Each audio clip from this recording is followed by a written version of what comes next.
Apple announces $200 million for forestry fund to reduce carbon.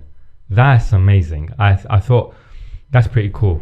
Yeah, it's good that someone's doing their bit to help And the planet. We need it, especially after what we was talking about to do with the weather earlier. Definitely. And the good thing is the Restore Fund launched in partnership with Conservation International and Goldman Sachs. Two big guys who are going to help them. And first projects is targeted to be later this year. And it's not specified how they're going to do things or how well it will be.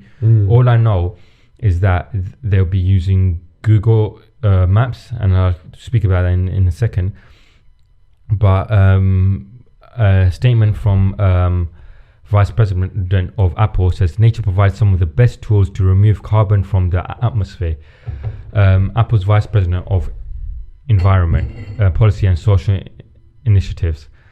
So I thought it was pretty nice. How they began using Google Images. So Google on Thursday they released a new feature. I'm not too sure if it's still out or they will be rolling it out soon. But Google unveiled a time-lapse feature to its Google Earth service that provides a satellite view of the world.